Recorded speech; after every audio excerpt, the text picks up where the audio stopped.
Penculikan Yue Hao. Menurut rencana, aku dan beberapa orang akan menyergap Putri Tuan Yue Fei saat tiba di pusat kota sore ini, jawab pengawal pribadi tersebut dengan hormat.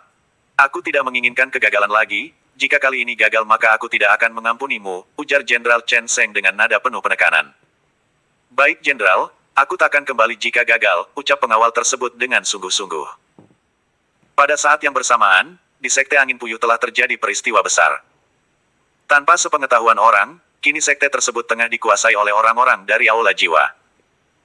Mereka sedang merencanakan hal besar terkait membunuh hewan mitologi burung Chongmin yang kini berada di sekte tersebut.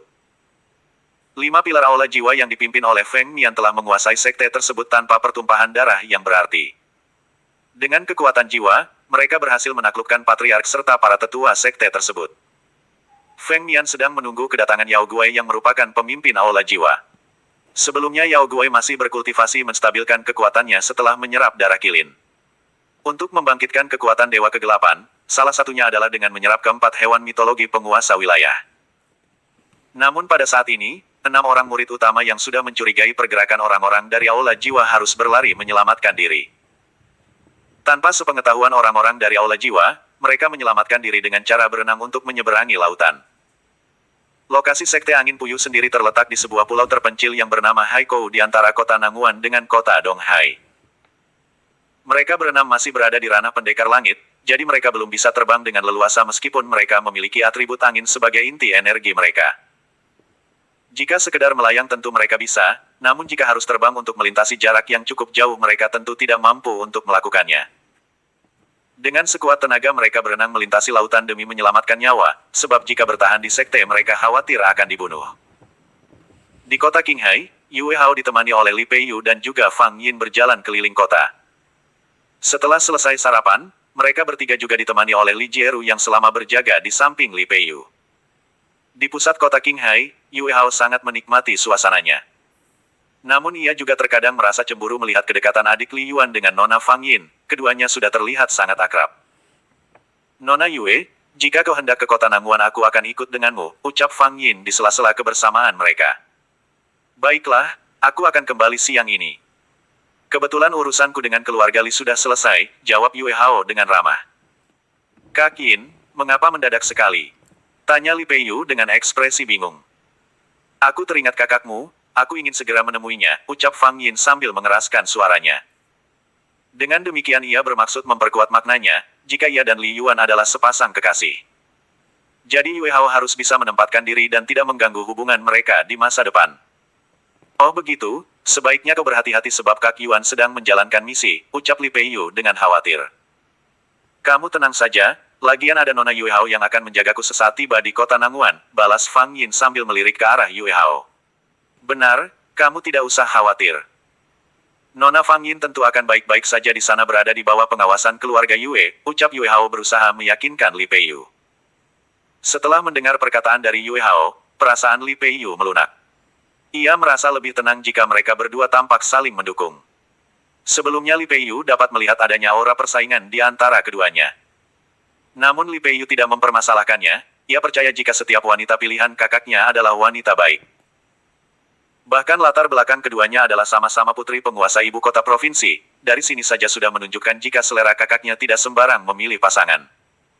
Walaupun ia tahu tentang kakaknya, hal utama yang menjadi pertimbangan pasti sifatnya.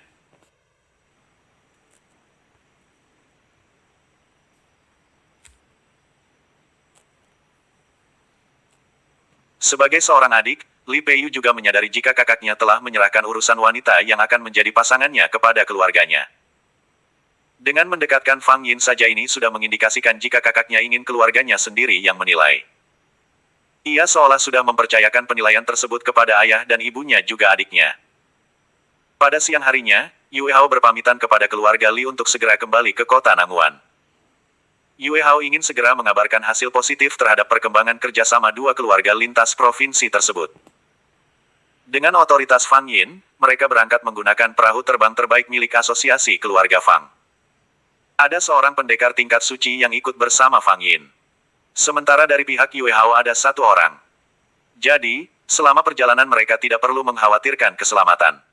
Di atas perahu terbang, aura persaingan di antara keduanya kembali terbuka. Fang Yin dan Yue Hao tidak banyak berinteraksi, mereka berada pada kamar masing-masing yang sudah disiapkan. Sementara para pengawal menyatu dengan penumpang lain yang ikut dalam perjalanan tersebut. Orang-orang yang menggunakan jasa perahu terbang biasanya para pedagang serta penduduk kelas atas yang akan melakukan perjalanan bisnis. Mobilitas seperti ini sudah lazim di alam langit, apalagi semenjak dibukanya asosiasi keluarga Fang yang memiliki keahlian dalam membuat perahu terbang. Ketika senja hampir berlalu, Yue Hao dan Fang Yin telah tiba di alun-alun kota Nanguan. Saat Fang Yin sedang bersiap, Yue Hao sudah lebih dulu turun untuk menyiapkan kereta kuda yang akan digunakan. Akhirnya kamu datang juga, ucap seorang pria yang merupakan pengawal pribadi Jenderal Chen Sheng. Mau apa kamu? Ucap Yue Hao mencoba menenangkan situasi. Di sebelahnya pengawal pribadinya sudah bersiap siaga untuk mengambil tindakan. Kamu ikutlah denganku, maka aku jamin tidak akan ada yang terluka, ucap pengawal tersebut dengan senyum seringai. Jangan kurang ajar kamu, bentak Yue Hao dengan kesal. Banyak omong, ucap pengawal Jenderal Chen Sheng sambil melancarkan serangan untuk melumpuhkan pengawal pribadi Yue Hao. Buff, buff, buff. Dalam waktu yang sangat singkat terjadi perkelahian yang tidak berimbang. Orang-orang dari pihak Jenderal Chen Sheng dengan mudah melumpuhkan pengawal pribadi Yue Hao. Melihat ada kegaduhan, Fang Yin yang melihat Yue Hao sedang diapit oleh beberapa orang segera datang menghampiri. Lepaskan dia, ucap Fang Yin dengan lantang. Sebaiknya Anda tidak usah ikut campur jika Anda tidak ingin terlibat, jawab pengawal pribadi Jenderal Chen Sheng tersebut. Aku berasal dari asosiasi keluarga Fang. Kuharap kalian bisa bermurah hati, ucap Fang Yin mencoba bernegosiasi. Mendengar nama keluarga Fang, pengawal pribadi tersebut tampak terdiam. Bersinggungan dengan keluarga Fang bukanlah hal sederhana yang bisa ia hadapi, namun Jenderal Chen Sheng sudah tidak mentolerir kegagalan lagi. Sebuah kepedulian. Maaf Nona, saat ini kami sedang bertugas. Kuharap Nona juga bisa mengerti, ucap pengawal pribadi tersebut dengan tegas. Setelah mengatakan hal tersebut, pengawal pribadi Jenderal Chen Sheng segera bergerak mengunci pergelangan tangan Yue Hao dan hendak membawanya ke kediaman Jenderal Chen Sheng. Sementara pengawal pribadi Yue Hao kini sedang dihajar oleh kelompok pengawal pasukan Jenderal Chen Sheng. Menghadapi 7 orang pendekar ahli yang berada di ranah pendekar suci jelas bukan tandingan pengawal Yue Hao yang hanya seorang diri. Sementara beberapa pengawal lainnya berada pada tingkat rendah, jelas kekuatan yang sangat tidak seimbang. Tunggu. Suara Fang Yin keras terdengar, detik berikutnya seorang pengawal keluarga Fang segera melesat mengeluarkan pukulan ke arah pengawal pribadi Jenderal Chen Sheng. Menyadari adanya gerakan yang mengarah kepadanya, pengawal pribadi Jenderal Chen Sheng pun tidak tinggal diam. Dalam sekejap ia juga melepaskan sebuah pukulan untuk menghalau serangan yang datang tiba-tiba tersebut. Boom! Terdengar benturan energi tenaga dalam yang cukup besar. 2 tinju yang beradu cukup besar mendistorsi gelombang udara sekitar, mengejutkan orang-orang yang berada di sekitar. Detik berikutnya 7 orang pendekar ahli datang mengelilingi Fang Yin, sementara pendekar ahli yang menjaganya tampak sedang mengatur tenaga dalam akibat benturan kekuatan yang baru saja terjadi. Nona Fang tidak usah pedulikan aku, cepatlah kamu menuju ke restoran Heixian. Di sana aku bertemu dengan kekasihmu. Ayahku pasti akan mencariku di kediaman Jenderal Chen Sheng, ucap Yue Hao mencoba mengalihkan perhatian orang-orang dari pihak Jenderal Chen Sheng. Di sisi lain, ia tidak mau mencelakai Fang Yin. Jika hal itu terjadi maka ia akan merasa bersalah kepada Li Yuan. Fang Yin mengerti maksud dari Yue Hao, ia ingin dirinya menyampaikan pesan kepada Li Yuan jika Yue Hao sedang dalam bahaya.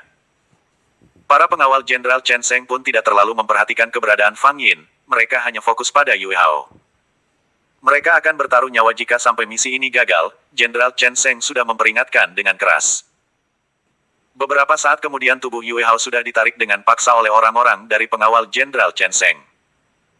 Mereka tidak bisa berlama-lama di tengah keramaian seperti ini, untuk urusan selanjutnya akan menjadi tanggungan Jenderal Chen Sheng. Nona, apakah Anda tidak apa-apa? Tanya pengawal pribadi Fang Yin sesaat setelah Yue Hao dibawa pergi. Aku baik-baik saja, kita harus segera mencari Li Yuan. Cepat cari kereta kuda untuk menuju rumah makan Heixian, ucap Fang Yin dengan panik. 1. Baik Nona, jawab pengawal tersebut sambil bergegas. Setelah mendapatkan kereta kuda, mereka segera menuju rumah makan Heixian dengan cepat. Karena jaraknya yang dekat dengan alun-alun kota, maka dengan cepat mereka tiba. Sementara para penjaga Yue Hao tampak panik luar biasa, mereka segera berhamburan dengan keadaan terluka. Mereka dengan cepat menuju kediaman Tuan Yue Fei untuk melaporkan peristiwa yang baru saja terjadi. Sementara Fang Yin yang baru saja tiba di rumah makan Heixian segera disambut dengan baik oleh seorang pelayan wanita. "Selamat datang Nona," sapa pelayan tersebut dengan sopan. "Apakah Anda tahu tentang Li Yuan atau Yuan Li?" tanya Fang Yin dengan tergesa-gesa. "Mohon maaf Nona, apakah saya boleh tahu nama Nona serta tujuannya mencari Tuan Li Yuan?" tanya pelayan tersebut dengan hati-hati. Di kota Nangguan kini Li Yuan sudah membuka identitas aslinya sebagai Li Yuan, hanya saja tidak banyak yang tahu jika ia adalah putra patriark klan Li. "Saya adalah Fang Yin tunangannya dari kota Qinghai. Saat ini Nona Yue Hao sedang dalam keadaan bahaya, aku harus memberitahu Li Yuan secepatnya," jawab Fang Yin dengan lugas. Mendengar pengakuan dari gadis cantik di depannya, pelayan wanita tersebut segera menunjukkan tempat tinggal Li Yuan yang berada di belakang rumah makan Heixian. "Nona, silahkan ikuti aku," ucap pelayan tersebut dengan sopan. "Baiklah," jawab Fang Yin sambil mengikutinya dari belakang. Tidak lama kemudian mereka tiba di sebuah rumah yang cukup bagus. Kebetulan Li Yuan juga belum lama kembali setelah dari kediaman tetua Li Tiansu yang baru. Namun baru saja mereka tiba, Li Yuan tampak sedang berbincang dengan seorang wanita muda yang terlihat cukup cantik. Melihat pemandangan di depan matanya, pikiran Fang Yin berimajinasi liar. "Baru saja aku mengetahui satu nama kini sudah muncul lagi wanita lain. Untung saja aku menyusulnya hingga ke tempat ini," gumam Fang Yin di dalam hatinya. "Mohon maaf Tuan, ada yang mencari Anda," ucap pelayan wanita tersebut saat tiba di rumah Li Yuan. Li Yuan lalu menolehkan kepalanya kepada sosok wanita yang berdiri di belakang pelayan tersebut sambil berkata dengan kaget. "Fang Yin." Reaksi Fang Yin datar saja saat namanya dipanggil, bahkan ia melupakan tujuan awalnya mencari Li Yuan. Zheng Xuang yang sedang duduk pun segera berdiri, lalu pamit undur diri bersama pelayan wanita yang baru saja datang. "Kamu masih memanggil namaku seperti itu?" ucap Fang Yin dengan nada menggerutu. "Kenapa kau kemari?" tanya Li Yuan dengan ekspresi yang masih terkejut melihat kemunculan Fang Yin yang tiba-tiba. "Apakah aku mengganggumu di sini?" "Jadi kau tidak leluasa bersama dengan gadis-gadis," jawab Fang Yin dengan ekspresi cemberut. Melihat sikap Fang Yin yang seperti itu membuat Li Yuan bingung, ia benar-benar tidak mengerti dengan sikap Fang Yin yang tiba-tiba kesal tidak jelas. "Sudahlah lupakan. Aku kesini dengan Nona Yue Hao." Namun sesuatu telah terjadi padanya, ujar Fang Yin dengan serius. "Apa yang terjadi dengannya?" tanya Li Yuan dengan cemas. "Tampaknya kau sangat mengkhawatirkannya, pantas saja kau betah di sini," ucap Fang Yin dengan sikap cemberutnya. "Ayolah, ini bukan saatnya untuk bercanda. Ada apa memangnya dengan Yue Hao?" tanya Li Yuan lagi. "Beberapa orang membawanya, namun dari percakapannya mereka menyebut nama Jenderal Chen Sheng," ucap Fang Yin dengan jujur. Setelah mendengar penjelasan dari Fang Yin, emosi Li Yuan segera bergolak. Apa yang dilakukan oleh orang-orang Istana Langit, selalu saja membuat Li Yuan sangat kesal.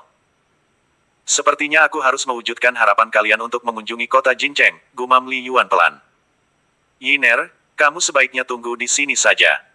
Ada beberapa hal yang perlu aku lakukan di ibu kota kekaisaran," ucap Li Yuan kepada Fang Yin.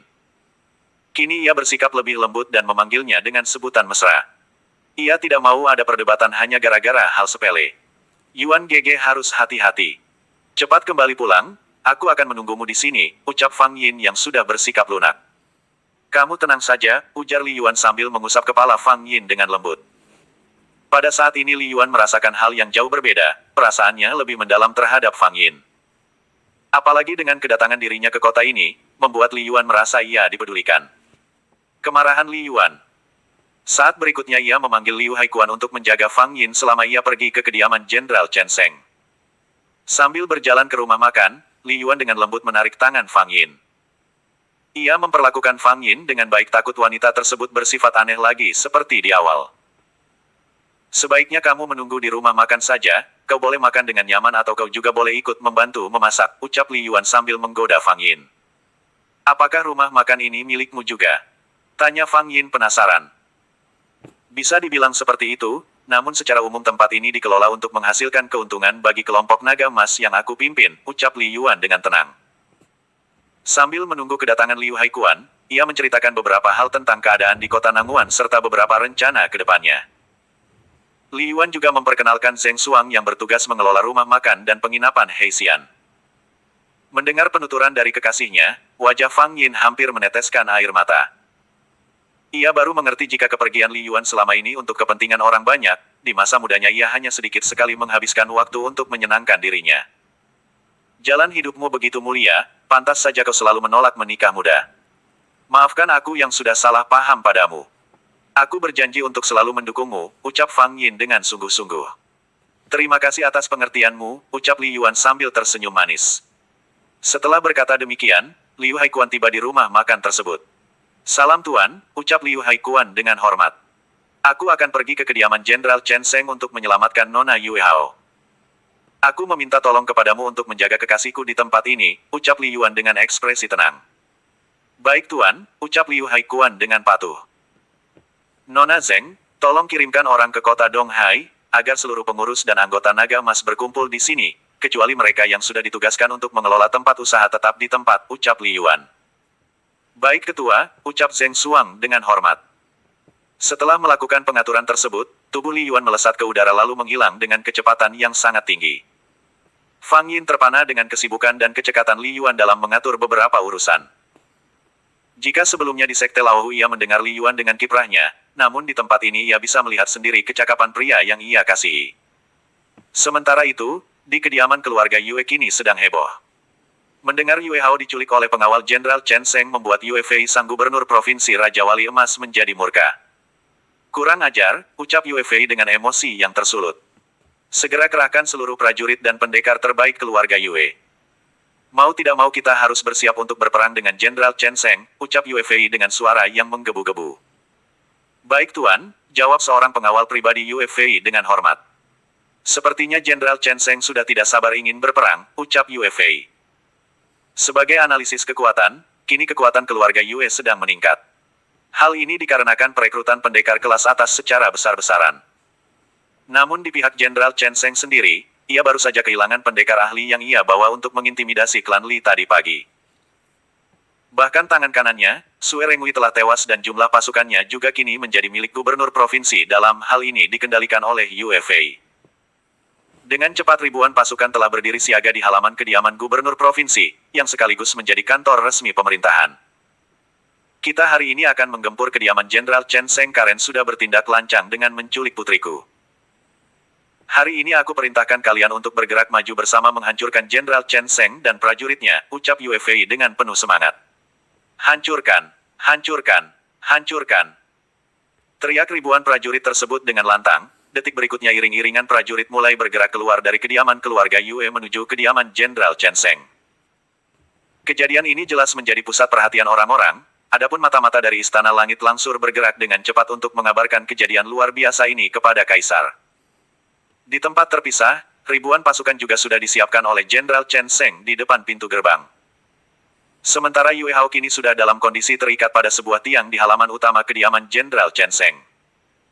Yue Hao akan dijadikan sandera sekaligus sebagai alat untuk menekan Yue Fei agar mau membuat kesepakatan.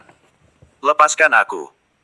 Kalian sudah melakukan kesalahan besar dengan melakukan hal ini kepadaku, ucap Yue Hao sambil meraung keras. Aku akan melepaskanmu jika ayahmu sudah menandatangani kesepakatan serta bersedia tunduk di bawah aturanku, ucap Jenderal Chen Sheng sambil melipat kedua tangannya dengan sombong. Dengan melakukan hal ini kepadaku, kalian hanya akan mempercepat kematian kalian sendiri, ucap Yue Hao dengan jelas. Hahaha. Kamu hanya anak kemarin sore sudah berani mengancamku. Sekali lagi kau bersuara aku akan melecehkanmu sebelum ayahmu datang, ucap Jenderal Chen Sheng sambil tersenyum cabul.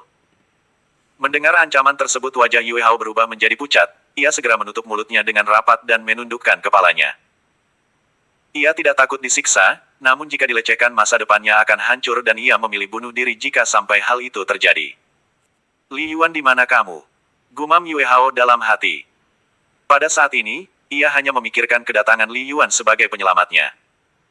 Ia yakin jika Nona Fang Yin sudah melaporkan peristiwa ini kepada Li Yuan. Di atas udara, hanya dalam satu tarikan napas Li Yuan sudah berada di halaman kediaman Jenderal Chen Sheng. Ia tidak lagi masuk melalui pintu gerbang, melainkan lewat udara dan langsung mendarat tepat di kediaman Jenderal Chen Sheng. Berhenti. Ucap pengawal Jenderal Chen Sheng yang melihat kemunculan Li Yuan yang tiba-tiba.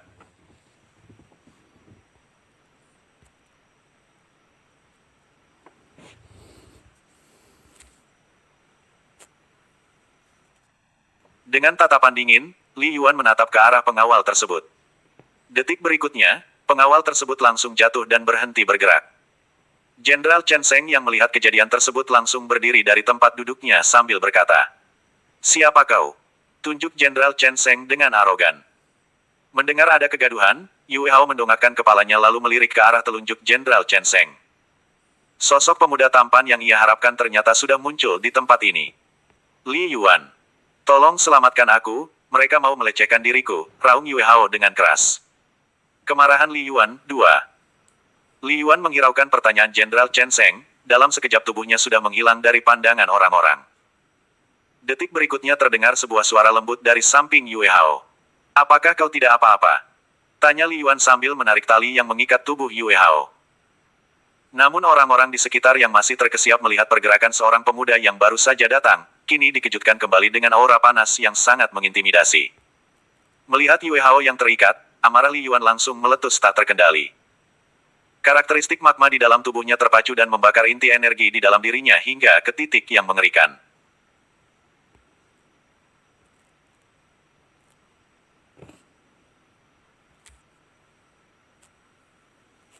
"Ah, aku baik-baik saja," jawab Yue Hao yang hendak memeluk tubuh Li Yuan.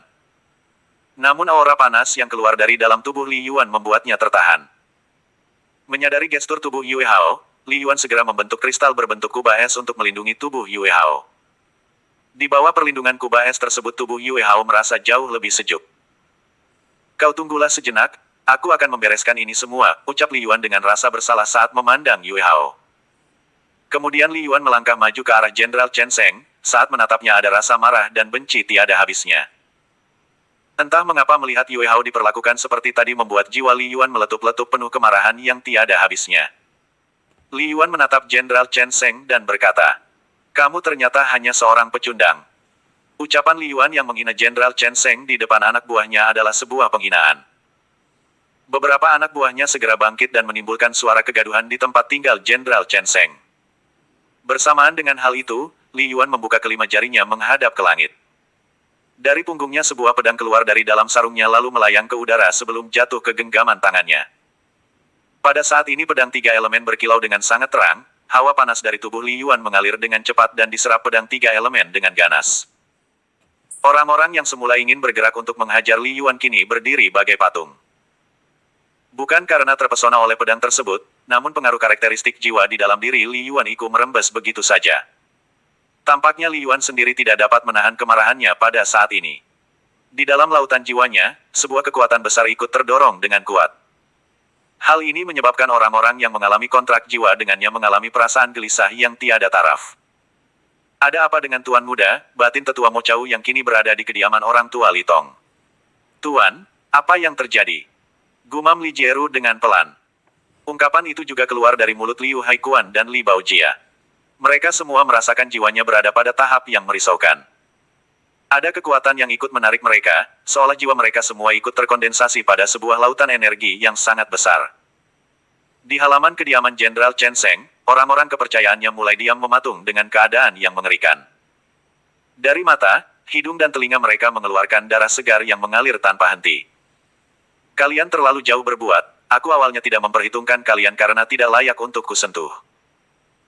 Namun kini kalian telah melakukan perbuatan yang tidak bisa aku maafkan. Mati beberapa kali juga masih terlalu ringan hukuman bagi kalian," ucap Li Yuan dengan dingin. Yue Hao yang memperhatikan perubahan sikap Li Yuan sedikit ketakutan, pada saat ini ia sendiri seperti merasa Li Yuan sudah dirasuki oleh iblis yang mengerikan. "Siapa sebenarnya kamu?" ucap Jenderal Chen Sheng yang kini mulai menyadari sesuatu yang berbahaya. Di sampingnya para prajurit yang berada di bawah pendekar suci sudah jatuh berserakan seperti daun yang gugur dari pohon. Selain hawa panas yang terus meningkat, aura penindasan yang semakin besar juga telah menguasai sekitarnya.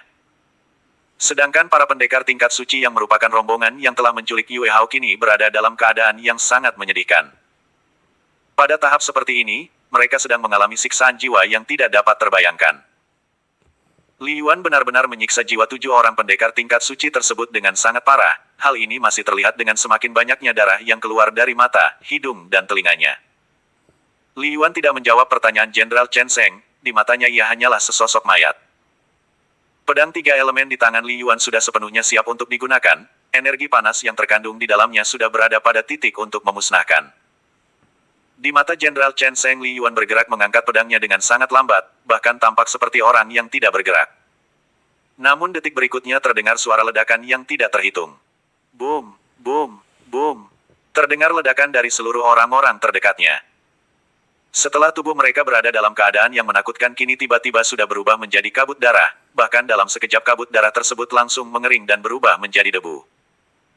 Di sampingnya Li Yuan berdiri dengan tenang, tatapannya kembali dingin menatap ke arah Jenderal Chen Sheng.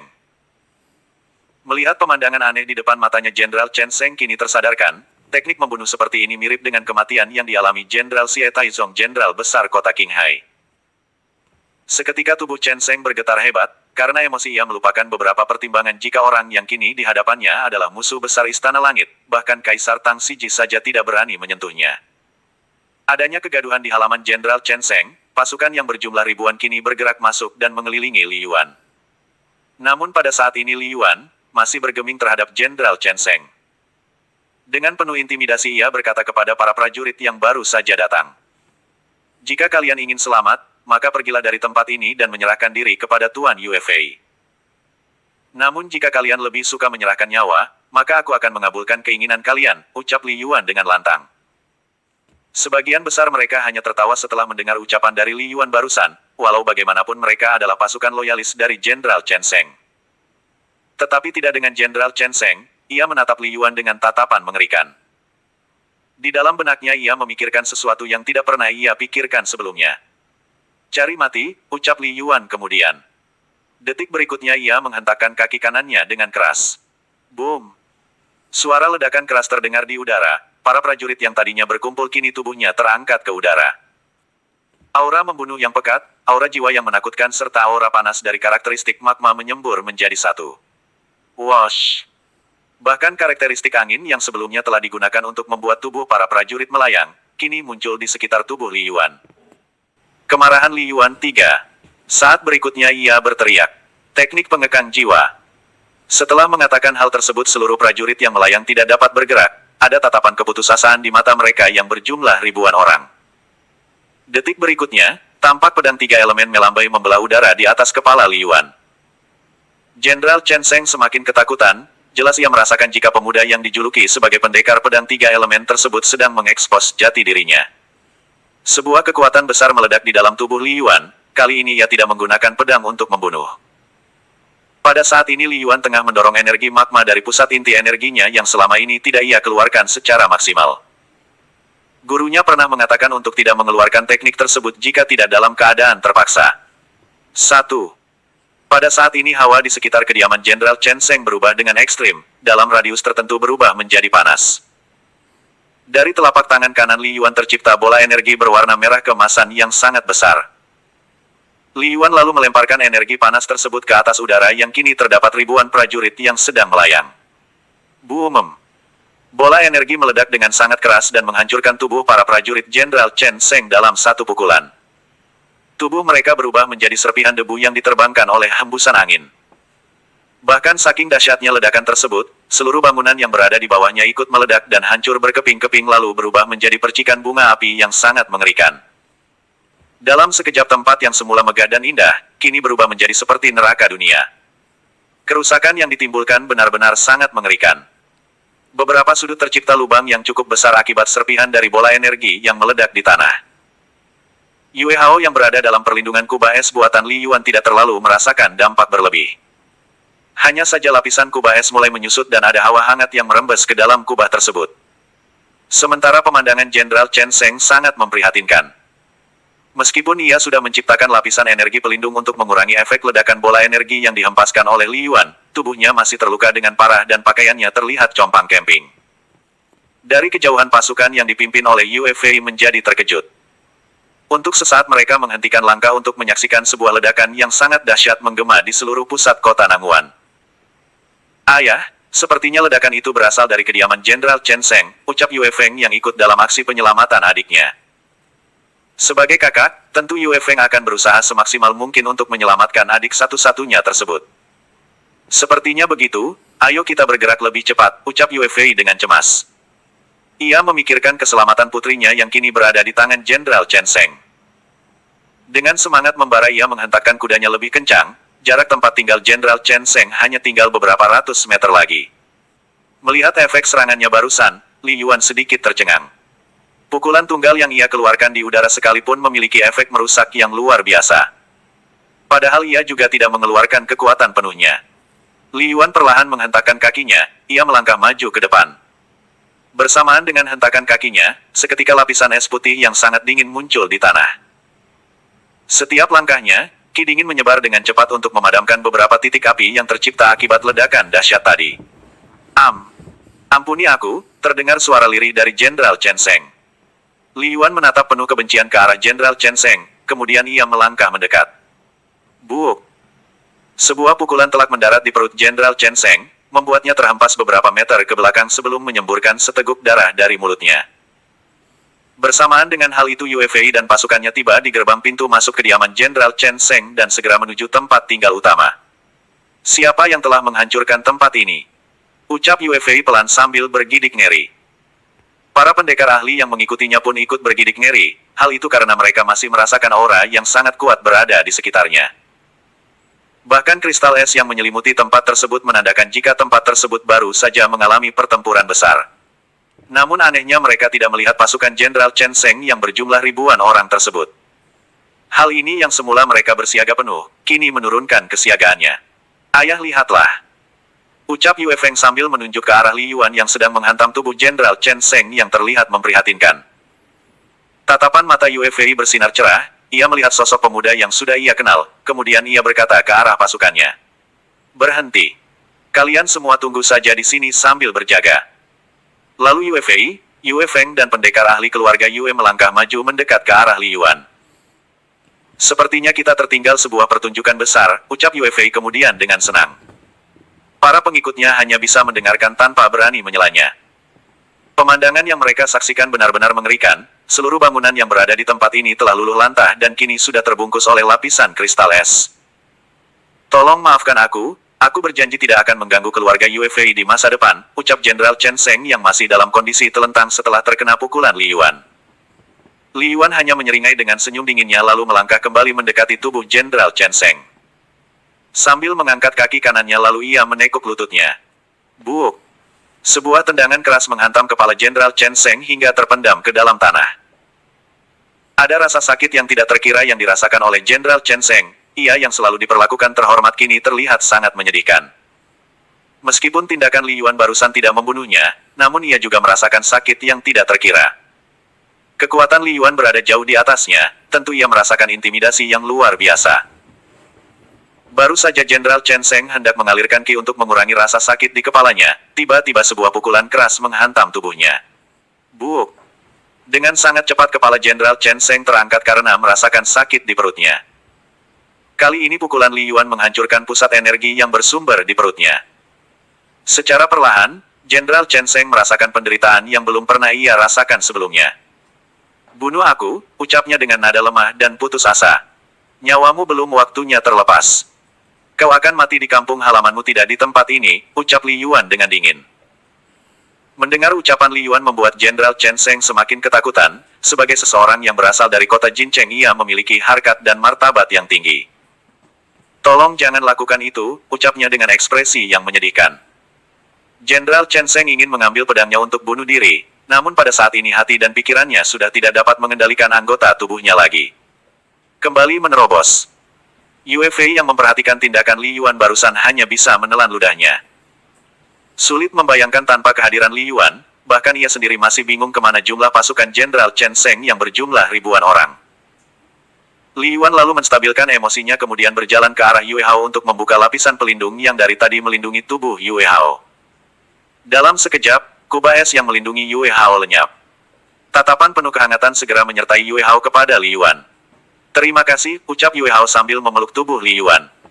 Sudahlah sekarang kamu sudah aman, ucap Li Yuan sambil mengusap kepala Yue Hao dengan lembut. Pada saat ini amarah di dalam diri Li Yuan langsung mereda seketika. Hal ini juga sangat aneh baginya, ketika Yue Hao dalam bahaya entah mengapa Li Yuan merasa marah sekali. Bahkan baru kali ini ia merasakan kemarahan yang luar biasa, tetapi di bawah pengaruh pelukan Yue Hao kini tubuh Li Yuan menjadi lebih tenang. Ada perasaan hangat di antara keduanya, hingga tidak sadar dalam lautan jiwa Li Yuan muncul sebuah titik yang menyerupai pohon kehidupan yang menyemburkan energi vitalitas. Menyadari dirinya mengalami pencerahan, Li Yuan segera melepaskan diri dari dekapan tubuh Yue Hao. Keluargamu sudah datang. Aku akan menstabilkan diri terlebih dahulu, ucap Li Yuan sebelum ia duduk sila untuk berkultivasi di dekat Yue Hao berdiri. Haoer, bagaimana keadaanmu? Tanya Yue Fei saat menghampiri putrinya. Aku baik-baik saja ayah, untungnya Li Yuan datang tepat waktu, ucap Yue Hao sambil melirik ke arah Li Yuan yang sedang dalam posisi duduk sila. Li Yuan, maksudmu dia berasal dari keluarga besar klan Li? Tanya Yue Fei yang cukup terkejut. Iya, aku juga mengetahui hal ini setelah berada di kediamannya di kota Qinghai, ungkap Yue Hao pelan. Mendengar pengakuan dari putrinya, Yue Fei hanya berdecak kagum. Bagaimanapun sebagai seorang gubernur Provinsi Raja Wali Emas, ia mengetahui sejarah klan Li dari Provinsi Naga Biru. Klan Li merupakan klan yang sudah ada sejak lama di alam langit, namun perkembangannya baru terkenal beberapa tahun terakhir yang digawangi oleh Patriark Li Dan. Jadi, Li Yuan adalah putra dari Patriark Li Dan. Tanya Yue Fei yang akhirnya tidak tahan karena penasaran. Benar, dia adalah tuan muda yang misterius itu, jawab Yue Hao sambil tersenyum. Yue Fei kemudian mengangguk mengerti, namun di dalam hatinya ia semakin takjub dengan sikap anak muda yang kini tengah berkultivasi tersebut. Khawatir mengganggu konsentrasi Li Yuan, Yue Fei dan yang lainnya segera bergeser ke tempat yang lebih jauh. Namun Yue Hao masih bertahan dengan alasan ingin berada di dekat Li Yuan. Melihat keengganan putrinya, Yue Fei hanya mengikuti kemauannya. Yue Fei dan pasukannya segera menyisir tempat tinggal Jenderal Chen Sheng yang kini sudah rata dengan tanah. Lapisan kristal es yang tipis perlahan mencair bersama senja yang mulai menyapa sinar matahari. Orang-orang yang ingin mengetahui keadaan terkini, semakin berdatangan di sekitar kediaman Jenderal Chen Sheng. Mereka juga dapat melihat tubuh Jenderal Chen Sheng yang sudah tidak berdaya dalam kondisi terikat di bawah pengawasan Yue Feng. Yue Fei hanya memerintahkan kepada putranya untuk mengawasi Jenderal Chen Sheng yang sudah tidak berdaya, meskipun ia ingin membunuhnya namun ia masih menunggu arahan dari Li Yuan yang belum bangkit dari kultivasinya. Li Yuan tidak menghiraukan obrolan yang terjadi antara Yue Fei dan anak buahnya, saat ini ia tengah memaksimalkan tenaga dalamnya. Dari dalam cincin penyimpanannya ia mengeluarkan 2 buah kristal perak yang tersisa, lalu menyerapnya dengan ganas. Sebelumnya Li Yuan telah menghabiskan banyak energi dalam menghancurkan ribuan prajurit Jenderal Chen Sheng, jadi energi yang keluar kini kembali lagi setelah dirinya menyerap kristal perak tersebut. 2 buah kristal perak yang biasa disebut sebagai kristal dewa mengandung energi yang sangat dahsyat. Jika kristal perak ini digunakan oleh orang lain maka mereka akan menerobos secara gila-gilaan. Namun Li Yuan memiliki beberapa inti energi di dalam tubuhnya, jadi sebanyak apapun energi yang ia serap maka akan didistribusikan secara merata di seluruh dantian tubuhnya. Beberapa jam kemudian keanehan terjadi pada tubuh Li Yuan, meskipun ia sudah menyerap sepenuhnya kristal dewa namun ia belum berhasil menyempurnakan penerobosan yang hendak ia capai. Hari sudah gelap, Fang Yin yang sedang berada di rumah makan Hei Xian menjadi cemas. Sudah beberapa jam berlalu namun Li Yuan belum kembali. Melihat kegelisahan Fang Yin, buru-buru Liu Haikuan menenangkannya. Nona tidak usah khawatir, Tuan Li Yuan baik-baik saja. Saat ini sepertinya Tuan Li Yuan sedang dalam proses pemulihan kekuatan, ucap Liu Haikuan. Benarkah? Tanya Fang Yin dengan ekspresi cemas. Tentu saja Nona, aku dan Tuan Li Yuan memiliki ikatan batin. Jika terjadi sesuatu di antara kami maka salah satunya akan mengetahuinya, ucap Liu Haikuan menjelaskan. Setelah mendengar penjelasan dari Liu Haikuan, kondisi Fang Yin lumayan tenang. Rasa cemasnya perlahan berkurang, namun di dalam hatinya ia selalu berharap Li Yuan selalu baik-baik saja. Sementara itu Li Yuan masih berkonsentrasi dalam kultivasinya, ketika ia hampir merasakan kebuntuan tiba-tiba ada reaksi aneh dari dalam cincin penyimpanannya. Sebuah benda yang terbungkus bahan kain sederhana, mengeluarkan getaran dan menarik perhatian Li Yuan. Li Yuan membuka matanya dan segera mengeluarkan benda tersebut dari dalam cincin penyimpanannya. Perlahan Li Yuan mengingat benda yang ternyata adalah sebuah batu kristal yang sangat keras, berukuran sekepal telapak tangannya. Kristal tersebut adalah pemberian dari seorang pekerja tambang yang bernama Soi Ming dari kota Xiening. Li Yuan menyelamatkannya saat berada di Gunung Guntur ketika menyelidiki tambang batu energi yang dimobilisasi Jenderal Wan Sui. Tanpa ragu Li Yuan segera menggenggam erat kristal tersebut di tangan kanannya. Secara bersamaan, Li Yuan memejamkan matanya kembali lalu secara perlahan ia dapat merasakan sebuah energi yang sangat luar biasa menyembur lautan jiwanya. Titik yang menyerupai pohon kehidupan kini semakin terlihat jelas dan tumbuh menjadi semakin besar. Energi yang dahsyat terus mengalir di dalam tubuhnya, ia tidak menyangka jika benda yang hampir ia lupakan kini sangat berguna di saat kritis. Sebagai pemilik tubuh Kaisar Langit, kemampuan Li Yuan dalam menyerap kristal energi sangat menakutkan, hanya dalam beberapa tarikan napas energi di dalam tubuhnya terus meletup-letup. Boom, boom. Energi yang sangat luar biasa tersebut telah membuatnya menerobos ke tingkatan baru. Pada tahap ini Li Yuan dapat merasakan kekuatan karakteristik dalam tubuhnya semakin stabil. Terutama karakteristik jiwa yang kini semakin kokoh, di lautan energinya kini ditumbuhi semacam pohon yang menyemburkan energi vitalitas terus-menerus dan membuat jiwanya lebih stabil lagi.